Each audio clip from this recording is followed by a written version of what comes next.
जय हिंद फ्रेंड्स, कैसे हैं आप लोग। फ्रेंड्स, हम लोग आज से पॉलिटी स्टार्ट करेंगे जिसमें हम लोग आर्टिकल के बारे में जानेंगे कि हमारा इंडियन कॉन्स्टिट्यूशन क्या क्या करने की अनुमति देती है और क्या क्या करने से रोकती है। फ्रेंड्स, हम लोग आज पढ़ेंगे the union and it's territory, संघ और इसके क्षेत्र। The union and it's territory, जिसमें हम लोग जानेंगे पार्ट वन में 4 आर्टिकल होता है। Article 1, article 2, article 3, article 4। चारों आर्टिकल के बारे में आज हम लोग जानेंगे। फ्रेंड्स, सबसे पहले हम बात करते हैं इंडिया के बारे में। तो इंडिया के बारे में, हमारा कंट्री इंडिया के कितने नाम हैं? वैसे अलग अलग टाइम पर अलग अलग नामों से जाना जाता था, लेकिन मैक्सिमम टाइम भारत और भारतवर्षा के नाम से जाना जाता था। भारत और भारतवर्षा के नाम से जाना जाता था। तो इंडिया का असली नाम है क्या? थोड़ा सा पीछे चलते फ्रेंड्स, इंडिया का असल नाम क्या है? तो पार्टीशन के टाइम पे जब 1940 लाहौर रिजोल्यूशन हुआ था, जब 1940 लाहौर रिजोल्यूशन में ऑल इंडिया मुस्लिम लीग ने एक अलग जगह की मांग की। पार्टीशन के टाइम पे 1940 लाहौर रिजोल्यूशन में ऑल इंडिया मुस्लिम लीग ने एक अलग जगह की मांग की, जहां पर मुस्लिम एक अलग अपनी मेजॉरिटी के साथ रह सके, और उसका नाम दिया था पाकिस्तान। उन्होंने ही बाकी के हिस्से को हिंदुस्तान बुलाना शुरू कर दिया। जी हाँ फ्रेंड्स, पहले पाकिस्तान नाम दिया था ऑल इंडिया मुस्लिम लीग ने, और जो हिस्सा बचा हुआ था उसका नाम दिया गया फ्रेंड्स हिंदुस्तान। क्या नाम दिया गया फ्रेंड्स? हिंदुस्तान।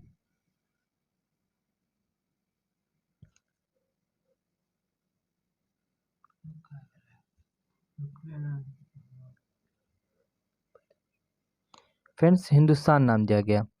क्या नाम दिया गया? हिंदुस्तान नाम दिया गया। फिर बाद में क्या हुआ कि इंडियन लीडर्स जो थे ना, उनको ये वर्ष पाकिस्तान के द्वारा जो दिया गया था हिंदुस्तान, उनको बिल्कुल भी पसंद नहीं आया। क्योंकि जो इंडियन लीडर्स थे वो world most powerful country America जैसे सेक्युलर बनाना चाहते थे। मतलब देश किसी धर्म के बेसिक पर नहीं, बल्कि रूल और लॉ के बेसिक पर सभी धर्म के लिए बराबर हो। इसके लिए रिजोल्यूशन पास करके देश का नाम इंडिया रखा गया। रिजोल्यूशन पास करके देश का नाम इंडिया रखा गया, दैट इज़ भारत। तो ऑफिशियली इंडिया के 2 नाम हैं। ऑफिशियली इंडिया के 2 नाम हैं, भारत और इंडिया। ये जितने भी न्यूज़ चैनल्स वाले हैं नाम लेते हैं हिंदुस्तान, वे गलत बोल रहे हैं। हमारे देश का रजिस्टर नाम जो है फ्रेंड्स इंडिया है, दैट इज़ भारत। ये रजिस्टर नाम है। ठीक है फ्रेंड्स। तो किसी भी देश की पहचान उनके कॉन्स्टिट्यूशन से होती है। किसी भी देश की पहचान उनके कॉन्स्टिट्यूशन से होती है। हमारा क्वेश्चन मिनिस्टर को लॉ बनाने का हक देता है। सवाल ये है कि पावर आखिर मिनिस्टर को क्यों दी गई? फ्रेंड्स, जानते हैं कि जो मिनिस्टर होते हैं ना, वो इलेक्टेड होते हैं, बाय द पीपल इलेक्टेड होते हैं, क्योंकि इसको हम लोग चुनते हैं, पीपल के थ्रू इलेक्टेड होते हैं। तो हमारा कॉन्स्टिट्यूशन लॉ बनाने के लिए 2 तरह का पावर देता है। ठीक है फ्रेंड्स। तो एक होता है सेंट्रल लेजिस्लेटिव और दूसरा होता है स्टेट लेजिस्लेटिव। सेंट्रल लेजिस्लेटिव जिसे हम लोग पार्लियामेंट भी कहते हैं, और स्टेट लेजिस्लेटिव जिसे हम लोग असेंबली कहते हैं। सवाल ये है कि कानून बनता कैसे है? How can make your law? कानून बनता कैसे है? तो फ्रेंड्स, हम लोग आइए इसको समझते हैं स्टेप वाइज। पहला स्टेप ये है फ्रेंड्स कि एक ड्राफ्ट तैयार किया जाता है, और जब इसे पार्लियामेंट में, कहाँ? पार्लियामेंट में प्रेजेंट किया जाता है, तो उसे क्या कहते हैं फ्रेंड्स? बिल कहते हैं। जी हाँ फ्रेंड्स, जब ड्राफ्ट को पार्लियामेंट में क्या किया जाता है? प्रेजेंट किया जाता है, तो उसे बिल कहते हैं। और जब ये बिल पार्लियामेंट के द्वारा पास कर लिया जाता है, यानी अमेंड करने के बाद, तो इसे एक्ट कहते हैं। क्या कहते हैं? एक्ट कहते हैं। एग्जाम्पल के लिए फ्रेंड हम लोग एग्जाम्पल लेते हैं। जान गए कि ड्राफ्ट जब पहले पार्लियामेंट में इंट्रोड्यूस करवाया जाता है तो बिल बनता है, और बिल बाद में अमेंड होने के बाद एक्ट बनता है। जी हाँ फ्रेंड्स, तब जाकर ये लॉ बनता है। ठीक है फ्रेंड्स, हम लोग एग्जाम्पल के तौर पर ले लेते हैं CAB, सिटीजन अमेंडमेंट बिल। जी हाँ फ्रेंड्स, उस वक्त देश में प्रोटेस्ट हुआ करता था। उस समय ये बिल था, तो उस समय जो प्रोटेस्टर थे ना, वो बोलते थे कि ये बिल आने नहीं देंगे, क्योंकि ये बिल था, ये पार्लियामेंट में इंट्रोड्यूस हुआ था। बाद में ये अमेंड होने के बाद एक्ट बन गया CAA। तो जो प्रोटेस्टर लोग थे ना, तो प्रोटेस्ट करने का जो तरीका था वो भी चेंज हो गया था। अब CAA के पक्ष में प्रोटेस्ट करने लगे। ठीक है फ्रेंड्स, आप लोग जान गए होंगे किस कैसे लॉ बनता है। आई होप हम लोग समझ गए होंगे कि एक लॉ को, एक कानून कैसे बनाया जाता है। Friends generally article country, constitution, UN character और कन्वेंशन इसमें होता है, बाकी में सेक्शन होता है। हमारे इंडिया में कौन कौन से लॉ में आर्टिकल है? सिर्फ कॉन्स्टिट्यूशंस और लिमिटेशन एक्ट के ऊपर है, बाकी सब में सेक्शन है। ऐसा क्यों? क्योंकि आर्टिकल की ये माना जाता है कि वे सभी एक्ट पर लागू होते हैं। आर्टिकल 1 क्या कहता है friends? Name and territory of the union. Name and territory of the union. Article 1 sub close 1 हमें यहाँ पर पता लगता है कि Bharat and India is one, shall be a union state. बस इसी से हमें पता लगता है कि इंडिया का फेडरल सिस्टम नहीं है, इंडिया का फेडरल सिस्टम नहीं है। जी हाँ फ्रेंड्स, यूनिटरी सिस्टम है।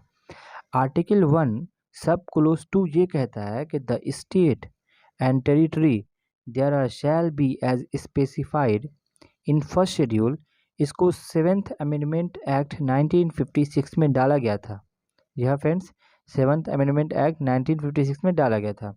आर्टिकल 1 का सब क्लोज 3, आर्टिकल 1 का सब close 3, the territories of India shall comprises. Territory means area of land, वो जगह जहाँ भारत शासक है। और इसमें 3 चीज़ें दी गई है। The territories of the state जो कि 29 है। बी है the union territories specified in the first schedule. जी हाँ फ्रेंड, ये 9 है। ये 7th अमेंडमेंट एक्ट 1956 में ऐड किया गया था। सी है friends article 3 sub clause C, such other territories as may be acquired. Acquired मतलब जिनको भारत ने प्राप्त की है दूसरे शासकों से, जैसे कि गोवा हो गया, अपना गोवा हो गया, पुडुचेरी हो गया, सिक्किम हो गया। इसको भारत ने दूसरे शासकों से क्या किया था फ्रेंड्स? प्राप्त किया था। आइए अब जानते हैं आर्टिकल 2। आर्टिकल 2 है एडमिशंस और एस्टैब्लिशमेंट ऑफ न्यू स्टेट। यहीं से पता लगता है कि सिर्फ 2 चीज़ें दी गई है, एडमिशन और इस्टेब्लिशमेंट। 2 चीज़ें दी गई है, किस चीज़ के लिए? न्यू स्टेट के लिए, अगर इंडिया में बनाने हो। आर्टिकल 2 कहता है पार्लियामेंट में by law admit into the union और establish new state on such terms and condition as it think fit. मतलब वो जैसा चाहे, on such terms and conditions, मतलब जो भी स्टेट वो नया बनाना चाहे, पार्लियामेंट के पास ये पावर है कि नई स्टेट को एडमिट करना या इस्टेब्लिशमेंट करना। एडमिट का एग्जांपल ले लेते हैं फ्रेंड्स, सिक्किम। जी हाँ फ्रेंड्स, सिक्किम लेते हैं। एडमिट का एग्जांपल क्या लेते हैं? सिक्किम। आइए हम लोग इसको समझते हैं।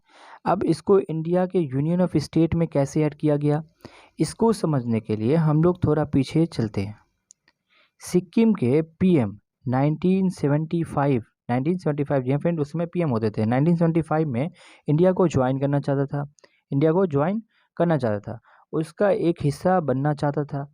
तब जी फ्रेंड्स, इंडियन आर्मी ने गैंगटॉक में वोटिंग करवाई और वोटिंग में 97% वोटेड, कितना? 97% वोटेड इंडिया को ज्वाइन करने के पक्ष में आया।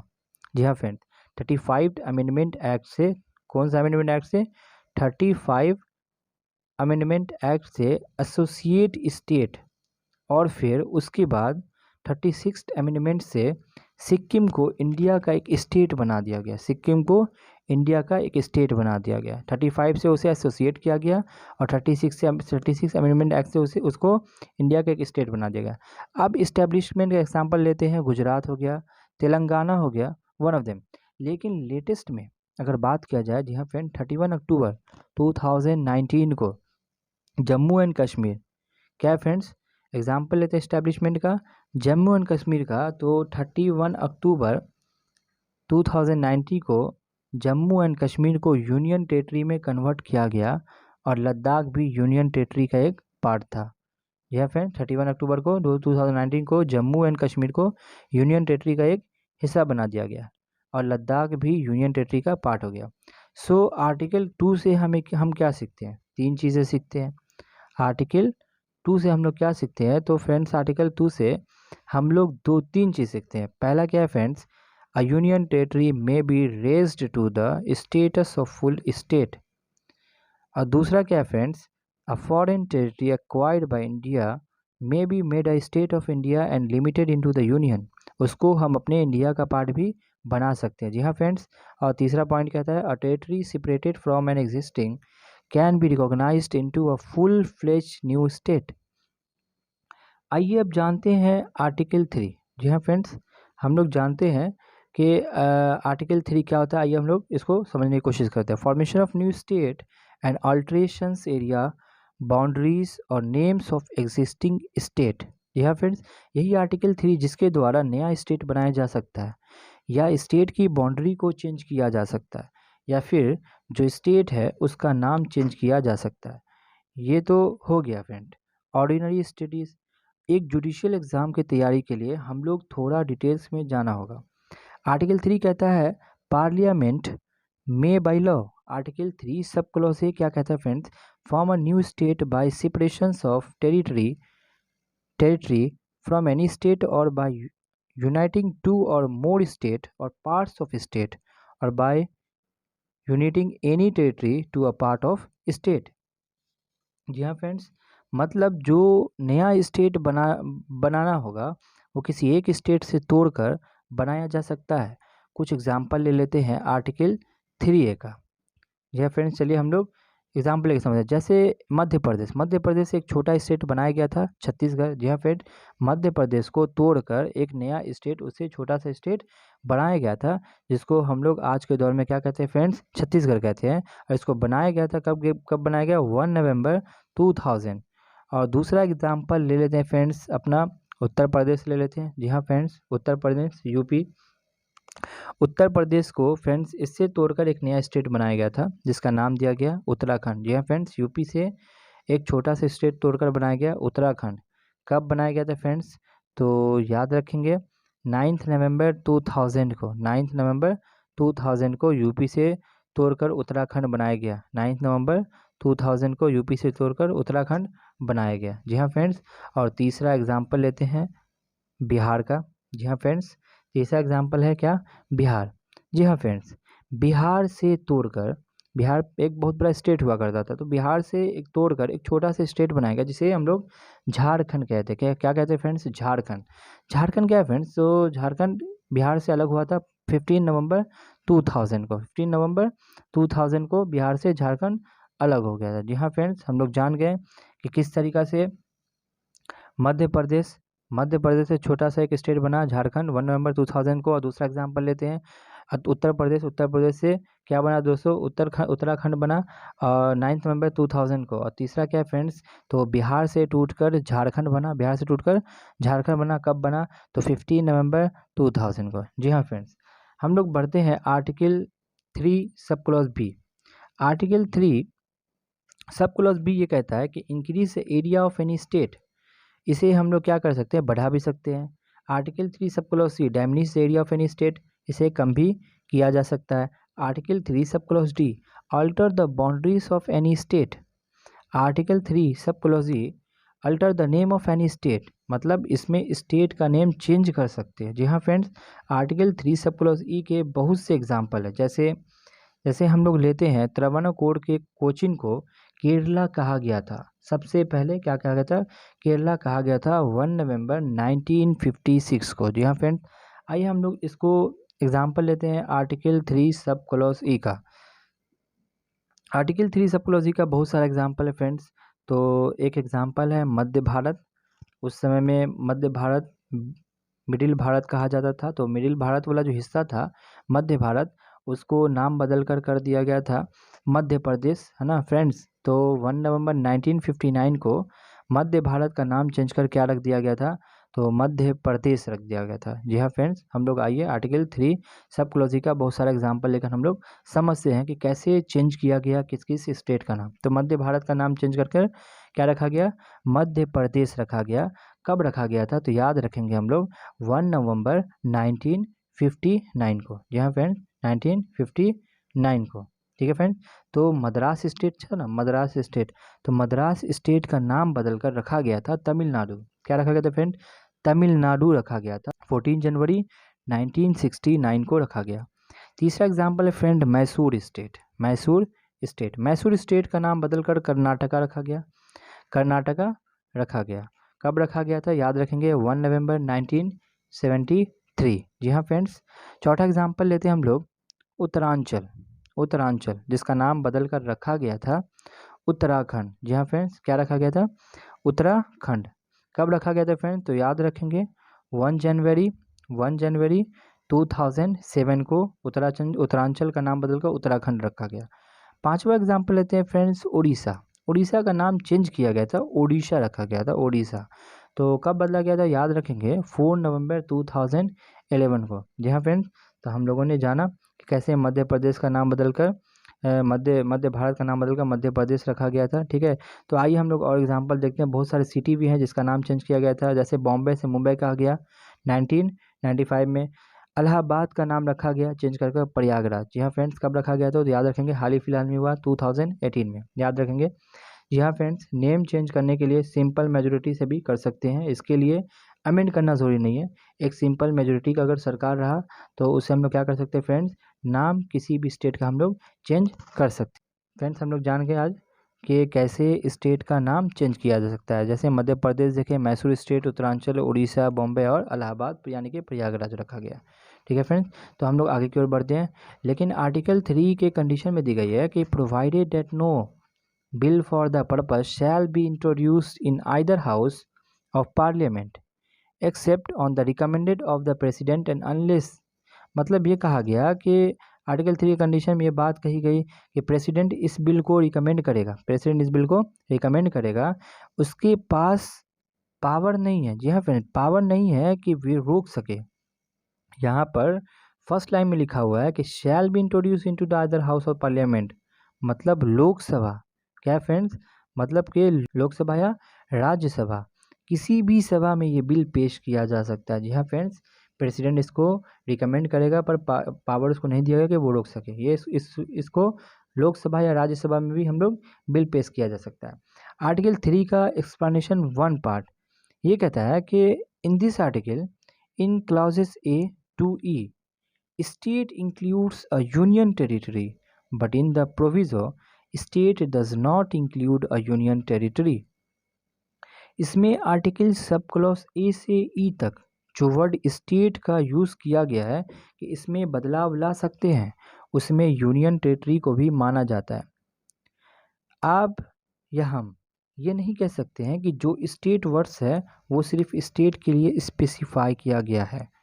एक्सप्लेनेशन 1 में दिया गया है फ्रेंड्स, अगर एक्सप्लेनेशन 1 देखते हैं तो दिया गया है कि फ्रेंड्स ये यूनियन टेरिटरी के लिए भी अप्लीकेबल है, इसलिए जम्मू एंड कश्मीर को स्टेट से यूनियन टेरिटरी कर दिया गया क्योंकि कॉन्स्टिट्यूशन उसे पावर देता है कि ऐसा ऐसा करने के लिए। जहाँ फ्रेंड्स जम्मू और कश्मीर को क्या किया था, जम्मू एंड कश्मीर एक स्टेट था जिसको यूनियन टेरिटरी में बदल दिया गया क्योंकि कॉन्स्टिट्यूशन इसे क्या देती है, तो पावर देती है ऐसा करने के लिए। ठीक है फ्रेंड्स, तो हम लोग आगे बढ़ते हैं आर्टिकल 3 एक्सप्लेनेशन 2 की ओर। ठीक है, तो the power referred on Parliament by clause A includes the power to form a new state, a union territory by uniting a part of any state or union territory to any other state or union territory। Expansion 2 ये inform करता है कि parliament के पास power होता है कि new state बनाने के लिए, वो भी सिंपल मेजोरिटी के साथ। अब बात करेंगे आर्टिकल 2 डिफरेंस बात करेंगे डिफरेंस बिटवीन आर्टिकल 2 एंड 3। तो इसमें क्या है, article 2 is related to the admissions establishment of new state that are not part of India. Thus, this article create a new state beyond the present territory। मतलब वे भारत का हिस्सा नहीं है लेकिन उसे बनाया जा सकता है। On the other hand, article 3 is related with the establishment और creation of new state after the recognisation of existing state which are already part of the India. मतलब जो भारत का हिस्सा है उसमें से ही नया स्टेट किसी पुराने स्टेट्स में से तोड़कर बनाया जा सकता है। जी हाँ फ्रेंड्स, हम लोग देखे थे किस तरीके से बिहार से तोड़कर झारखंड बनाया गया था, तो यहाँ पर इसका एग्जाम्पल हम लोग देख सकते हैं। ठीक है फ्रेंड्स, आगे बढ़ते हैं। अब आता है आर्टिकल 4। ठीक है फ्रेंड्स, तो हम लोग जानेंगे आर्टिकल 4 क्या है। तो आइए आर्टिकल 4 को हम लोग समझते हैं। तो आर्टिकल 4 ये कहता है कि laws under the article 2 and 3 provide for the amendment of the first and the fourth schedule and supplemental, incidental and consequential matters. ये हमें इन्फॉर्म करता है कि जो भी बदलाव आर्टिकल 2 एंड 3 के कारण हुआ है, 2 एंड 3 के कारण हुआ है, उससे और सारे बदलाव होते हैं। जैसे सप्लीमेंटल मतलब जैसा कोई एडिशनल चीज़ जोड़ दी गई हो। इंसिडेंटल मतलब फ्रेंड्स जैसे जुड़ने के कारण और नेसेसरी हैपनिंग हो गई हो। कंसिक्वेंशियल क्या है फ्रेंड्स, कॉन्सिक्वेंशियल पढ़ते तो कॉन्सिक्वेंशियल क्या है, कॉन्सिक्वेंशियल मैटर मतलब ये सब होने के कारण इसके रिजल्ट में से और भी चीज़ें हो जाती है। अब ये सब बदलाव हैपनिंग है, ये आर्टिकल 1 का पॉइंट सब क्लोज 1 हमें इन्फॉर्म कर रहा है। आर्टिकल 4 सब क्लोज 1 ये कहता है कि ये सब चीज़ें फोर्थ शेड्यूल और फर्स्ट शेड्यूल में बदलाव लेकर आएगा। ये शेड्यूल जैसे कि आप बदलते हो, या फ्रेंड्स फोर्थ शेड्यूल और फर्स्ट शेड्यूल में बदलाव लेकर आएगा। ये शेड्यूल जैसे कि आप बदलते हो, बोलते हो। फर्स्ट शेड्यूल क्लियरली बताता है कि आर्टिकल 1 एंड 4 से रिलेटेड है। यहाँ पर स्टेट के बारे में मेंशन किया जाता है कि वो कब बना, कैसे बना, मतलब किस एक्ट के थ्रू बना। फर्स्ट शेड्यूल पॉइंट नंबर 2 देखेंगे, फर्स्ट शेड्यूल पॉइंट नंबर 2 देखेंगे, पता लगेगा कि यहाँ जम्मू एंड कश्मीर को यूनियन टेरिटरी में डाला गया। रिकॉग्निशन एक्ट 2019, लद्दाख के बारे में भी यही मेंशन है कि रिकॉग्नाइजेशन एक्ट 2019। अब फोर्थ शेड्यूल में क्या चेंजेस आएंगे, क्या बदलाव आएंगे, ऐसे होने के क्या कारण है, वो वहाँ कुछ सीटें भी बनेगी, इलेक्शन होंगे, तो allocations of seat in the council of state यहाँ पर दी गई है कि हर स्टेट को, यूनियन टेरिटरी को कितनी सीट एलोटेड करनी है, मेंशन कर दी गई है। यह फ्रेंड्स, उम्मीद है आप लोगों को ये वीडियोस बहुत अच्छे से समझ में आया होगा। I hope my dear friends ये लेक्चर्स आपको बहुत पसंद आया होगा। तो उम्मीद करते हैं कि आप आर्टिकल 1 to 4 बहुत अच्छे से समझ गए होंगे। फ्रेंड्स अगर ऐसे वीडियोस और चाहिए तो चैनल्स को सब्सक्राइब ही नहीं करें बल्कि बेल आइकन को प्रेस भी करें, ताकि ज़्यादा से ज़्यादा इन्फॉर्मेटिव वीडियो आप तक पहुंचा सके। लाइक करना ना भूलें और अपनी राय कमेंट बॉक्स में ज़रूर दें। ठीक है फ्रेंड्स, जय हिंद।